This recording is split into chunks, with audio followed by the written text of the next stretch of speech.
Bonjour à tous, bienvenue sur Riding Canada. Pour les habitués, vous avez sûrement remarqué que la chaîne a changé de logo et de nom. Pas d'inquiétude, les vidéos seront encore largement consacrées au VTT. Mais il y aura en plus quelques sujets relatifs à l'expatriation, à l'immigration au Canada ou aux États-Unis et tout simplement au voyage dans ces pays. Pour ceux et celles qui viennent de nous rejoindre, je m'appelle Hugo et avec ma femme on vient de vendre notre magasin de vélo. Après plus de 10 ans à notre compte en France, on a décidé de quitter le pays et d'aller vivre au Canada. Dans cette vidéo, je vais vous expliquer les raisons de ce choix. La première partie aujourd'hui où je vous détaillerai les critères qui nous ont amenés à choisir le Canada comme nouveau pays de résidence. Et également les quelques points d'inquiétude qui persistent quant à s'installer dans ce nouveau pays. Dans une deuxième partie, dans quelques jours, je vous détaillerai les points qui nous ont vraiment dégoûtés de la France. Alors attention, ne manquez pas cette partie parce que là ça va vraiment piquer. Ceux qui me connaissent savent que ça va pas être beau, mais il y a vraiment des choses qu'il faut qu'on vous dise, qu'il faut qu'on vous explique sur comment ça se passe en France quand vous travaillez à votre compte. Il y a vraiment des éléments, des phénomènes qu'on peut trouver que en France et je suis sûr nulle part ailleurs dans le monde. Enfin, je vous propose qu'on se retrouve dans 6 mois, 1 an peut-être, une fois qu'on sera vraiment installé en Amérique du Nord, pour faire un bilan de ce qu'on aura trouvé sur place, de est-ce que ça aura répondu à nos attentes, est-ce qu'il reste des points de déception, est-ce que c'est vraiment différent de tout ce qui nous avait dégoûté de la France. On attaque ça tout de suite, générique.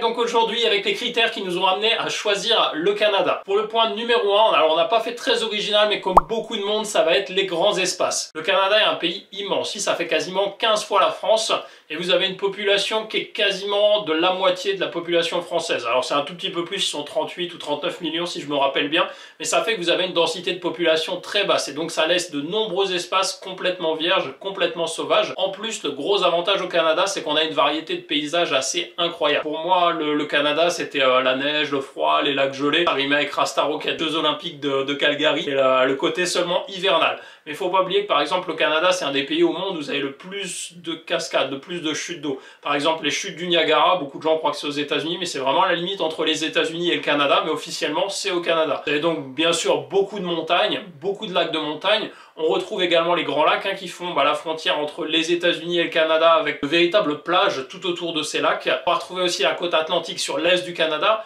À l'ouest du Canada, vous avez la chance d'avoir la côte sur le Pacifique où il y a vraiment une faune en plus qui est incroyable. On peut voir des baleines, on peut voir des phoques, on peut voir des lions de mer. Sur l'île de Vancouver, on retrouve une faune qui est encore plus dingue, avec la présence de loups en nombre assez important, avec beaucoup d'ours, avec des forêts quasiment tropicales par endroits. À l'intérieur des terres, on retrouve également des zones assez sèches et ça, beaucoup de gens l'ignorent. Vous avez des coins au Canada où ils font du vin, par exemple dans la vallée de Kelowna, en Colombie-Britannique. Au niveau de l'Alberta, vous avez toute une région à l'est de Calgary qui est relativement sèche, qui s'appelle Dinosaur Park et qui tient son nom du fait que c'est un endroit au monde où on retrouve le plus de fossiles. Et bien sûr au nord du pays vous avez des endroits qui sont limite glaciaires, proches de l'Alaska, du Groenland. Il y a vraiment une diversité de paysages qui est assez incroyable. Dans un seul pays vous pouvez avoir un condensé qui est vraiment extraordinaire. L'autre gros point fort pour nous au Canada, c'est que malgré ces espaces qui sont restés relativement vierges, c'est quand même un pays où on a le sentiment qu'on peut faire quelque chose dans ces espaces naturels, qu'on peut en profiter, bien sûr tout en restant correct, en respectant un certain nombre de règles, mais au Canada on peut quand même dans beaucoup d'endroits aller encore pratiquer par exemple du off-road en 4x4,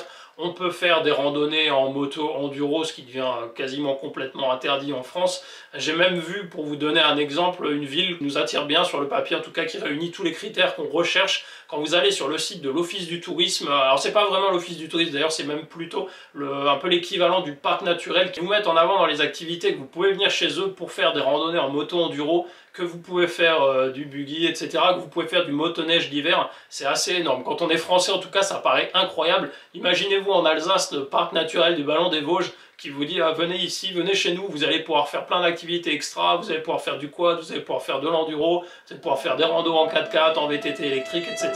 Quand on sait qu'en Alsace c'est la guerre limite même contre les piétons sur les chemins, ça paraît assez dingue et pourtant ça existe. Après les grands espaces, la faune et la flore et puis la possibilité vraiment de pratiquer des activités dans la nature, le critère qui nous paraissait important également et qui rejoint un peu tout ça au Canada, c'est vraiment cette culture des sports outdoor. Pour moi le Canada c'est vraiment le pays où les gens aiment faire de la rando, le pays où les gens aiment faire du VTT, le pays où les gens aiment aller faire du patin à glace sur les lacs. Il paraît que même dans les villes c'est une population qui est très sportive.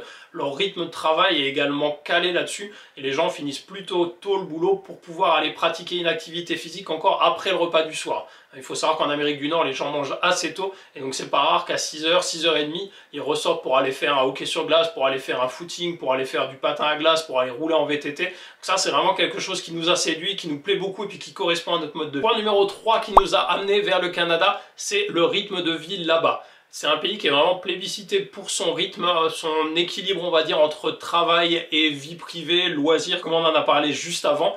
Alors il faut savoir qu'au Canada, les gens se la coulent pas douce, hein. Ils font 40 heures en moyenne par semaine, donc le volume horaire de travail est plus important qu'en France. Il y a d'ailleurs même moins de vacances, en moyenne vous avez 2 semaines de congés payés. Par contre, les heures de travail sont réparties vraiment différemment. Ils accordent beaucoup moins d'importance au repas du midi, donc la pause du midi va être beaucoup moins grande en Amérique du Nord, hein, parce que c'est aussi vrai aux États-Unis. C'est très rare que vous ayez 1 heure de pause complète le midi pour manger. C'est même encore plus rare que vous ayez 2 heures comme on le voit en France. La plupart du temps, les gens vont avoir, on va dire, un quart d'heure, une demi-heure grand max pour manger un sandwich rapidement. Par contre, l'avantage, c'est que vous allez finir votre journée 2 heures plus tôt. Donc au lieu de terminer par exemple à 18 heures comme en France, vous finiriez à 16 heures. Et donc ce qui vous permet de faire encore pas mal de choses dans votre journée. La journée n'est pas entièrement consacrée au travail. Donc ça, c'est un vrai plus. Point numéro 4 qui nous a séduit, c'est également le niveau de vie. Compte que j'aimais la thune. La thune, bah ouais, la thune quoi. La thune. Parce que avoir du temps libre, c'est bien beau, mais si tu as un salaire de gueux, comme on l'a beaucoup par ici, tu te regardes dans le blanc des yeux quand tu es dispo, parce que de toute façon, tu peux rien faire. Là-bas, le niveau de vie est quand même beaucoup plus élevé qu'en France. Pour vous donner un petit exemple, le salaire médian en France en 2022, c'est les chiffres de l'INSEE, il est à 22 040 € net par an. Par personne. Au Canada, en Alberta, dans la province qu'on vise, le salaire médian, il est de 42 500 $ net par an. En Alberta, le salaire moyen est de 56 100 $ canadiens par an par personne. Forcément, la vie est plus chère au Canada. La nourriture coûte plus cher, les abonnements sont très chers. Tout ce qui est électricité, téléphone, etc. ça monte beaucoup plus vite. Par contre, il y a tout un tas de choses qui sont aussi beaucoup moins chères.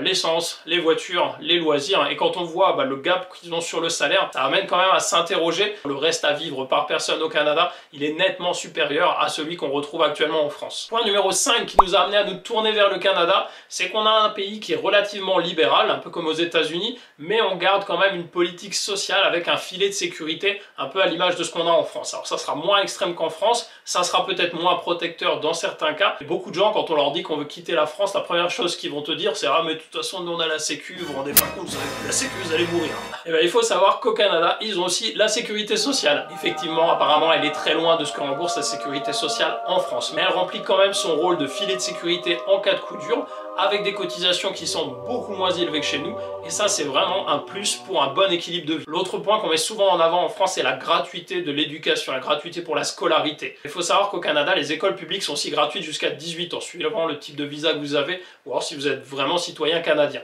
Mais là encore, c'est un vrai plus si on compare par exemple à des pays comme les États-Unis. En plus, le système scolaire est extrêmement bien noté. D'ailleurs, il est bien mieux classé que le système scolaire français et les prélèvements sont pourtant beaucoup plus bas. Donc là encore, ça pose beaucoup de questions et il nous tarde d'aller voir sur le terrain ce que ça donne concrètement. On passe maintenant au point numéro 6 qui nous a fait nous tourner vers le Canada. Ça, c'est vraiment quelque chose qui est reconnu, je pense, dans le monde entier, c'est la mentalité des Canadiens. C'est vrai que les gens ont l'air super sympas, peu importe les articles qu'on lit, peu importe les vidéos qu'on regarde, peu importe les témoignages qu'on écoute.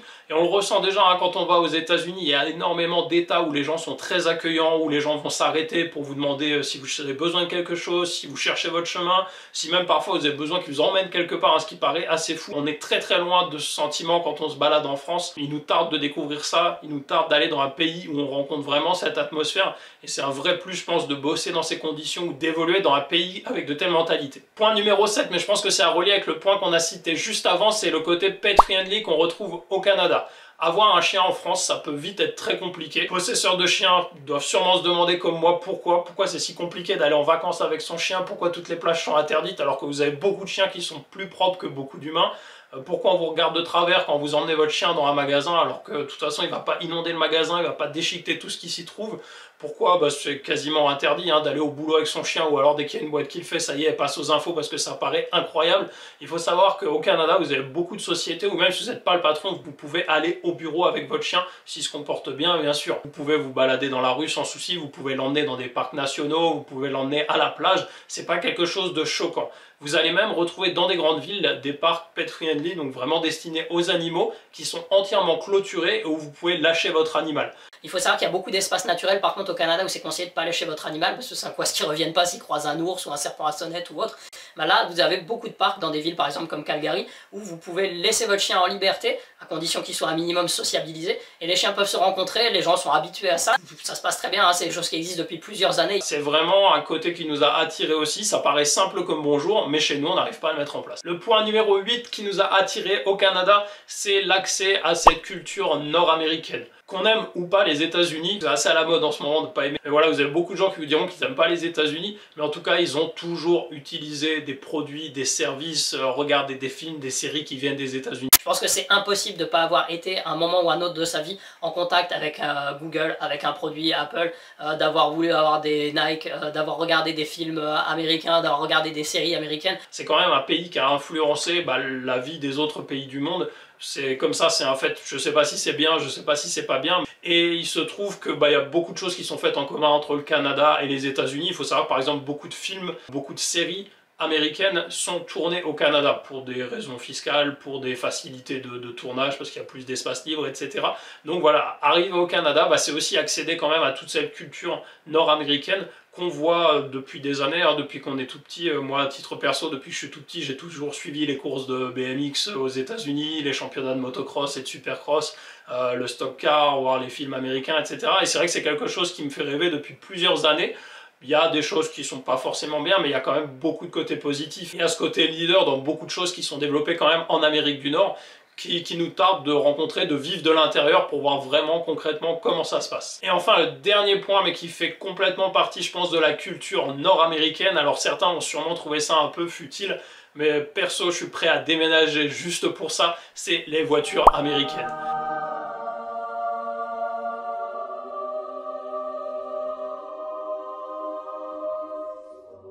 Alors déjà, j'en ai marre des voitures de merde qu'on nous vend en France avec des moteurs de 1,2 litre. Ensuite, ils ont vraiment des voitures qui ont une gueule de fou. Si vous prenez une Mustang des années 70 et vous comparez avec les voitures qu'on fabriquait en France dans les années 70, mais on était vraiment sur deux mondes, il y a un gap pas possible. Et enfin, c'est surtout aussi ce côté de liberté. Alors je m'étais promis de ne pas parler des choses qui nous font fuir de la France aujourd'hui, donc je vais passer rapidement, mais en France la voiture c'est le diable. Alors il faut taxer la voiture pollue, la voiture crée des accidents, la voiture est une arme de destruction, c'est une catastrophe, les gens qui ont des voitures on devrait les mettre en prison. Je trouve que la voiture c'est quand même un outil de liberté dingue, c'est quelque chose qui te permet de voyager facilement, qui te permet d'emmener du matériel. En voiture on serait quand même bien emmerdé. Plutôt que de saigner les gens qui ont des voitures, de les faire culpabiliser tout le temps, de les fliquer, c'est tellement cool d'être dans un pays où t'as pas de péage, où t'as pas de radar automatique. Pour autant, c'est pas la foire, hein. Si vous allez sur les routes aux États-Unis, alors on vous montre quelques excités dans les reportages pour faire bien à la télé, mais allez conduire aux États-Unis, vous verrez que c'est beaucoup plus calme. Il n'y a pas un con en golf qui te klaxonne parce que t'as pas démarré direct au feu vert. Ça n'existe pas, ça c'est que chez nous. Allez voir, vous verrez, c'est énormément plus calme. Alors c'est sûr que si vous allez dans une zone industrielle à 3 h du matin quand ils font un Fast and Furious, ça peut être compliqué. Mais si vous roulez en temps normal, vous verrez l'écart est énorme. En plus, ils ont des routes 10 fois moins dangereuses que nous parce que les routes sont très larges, parce que les voitures ne se croisent jamais, même en ville, vous avez des 2 voies dans un sens, 2 voies dans l'autre, à l'autre bout du pâté de maison. Il y a vraiment un système qui est fait pour rouler beaucoup, pour rouler facilement, pour rouler en toute sécurité.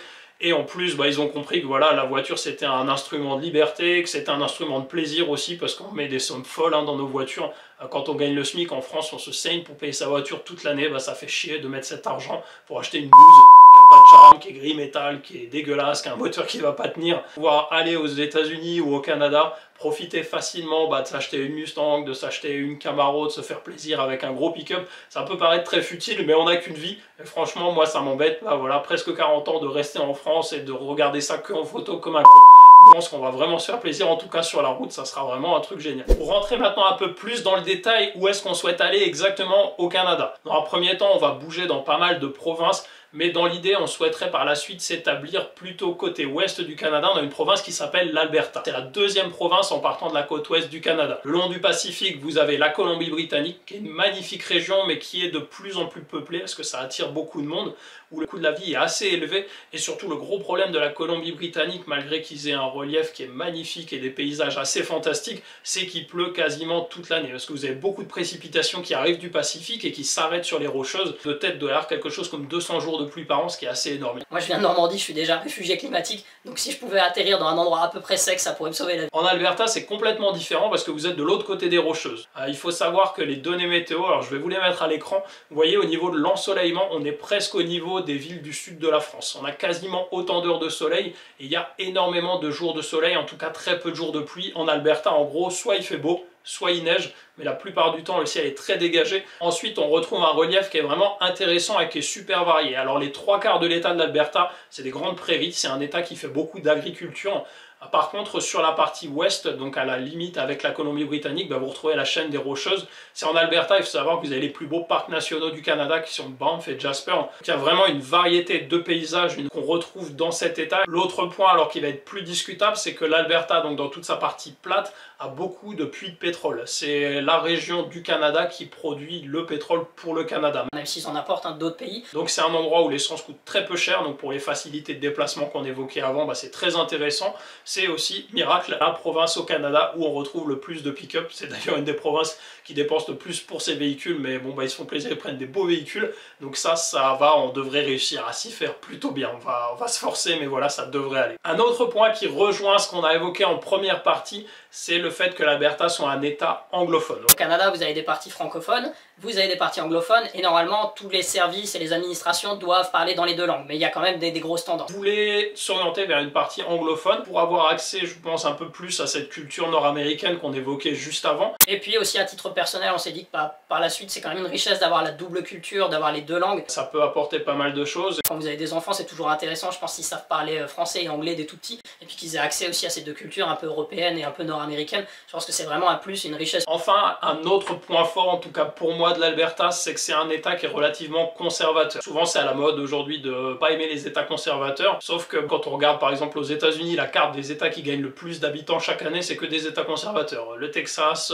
la Floride, et les états qui perdent beaucoup d'habitants, c'est les états les plus progressistes comme la Californie ou autres. Au Canada, d'ailleurs, c'est un peu la même chose, hein. L'Alberta fait partie des états qui gagnent le plus d'habitants chaque année. Bon, l'Alberta est surnommé le Texas du Canada. Vous avez du pétrole, vous avez beaucoup de voitures, vous avez un état qui est assez conservateur, et pour nous, c'était un vrai souhait parce que ça permet quand même d'aller voir aussi la culture traditionnelle, on va dire, du Canada. Je pense que c'est intéressant quand tu vas dans un pays, par exemple quand tu vas aux États-Unis, d'aller voir l'Amérique profonde, si tu veux vraiment cerner le pays, après que tu sois d'accord ou pas d'accord avec cet état, mais je pense que c'est là où tu sentiras le mieux vraiment l'histoire du pays, comment il s'est créé, même les tensions qu'il peut y avoir aussi à l'intérieur de ce pays. Et enfin, le gros point fort de l'Alberta, et c'est aussi pour ça qu'il gagne beaucoup d'habitants chaque année, mais ça va souvent de pair avec un régime plutôt conservateur, c'est la fiscalité. On parle souvent de l'avantage albertain. Vous avez énormément d'avantages fiscaux quand vous êtes en Alberta, parce que c'est une région très riche grâce au pétrole. Certains économistes disent que ça sera amené à changer dans quelques années quand le pétrole va se tarir, c'est à voir, c'est un pari. Je pense qu'il y a encore pas mal d'années de prospérité, surtout quand on sait comment les Nord-Américains sont attachés à leur voiture, je pense qu'ils sont pas prêts de rouler en trottinette électrique.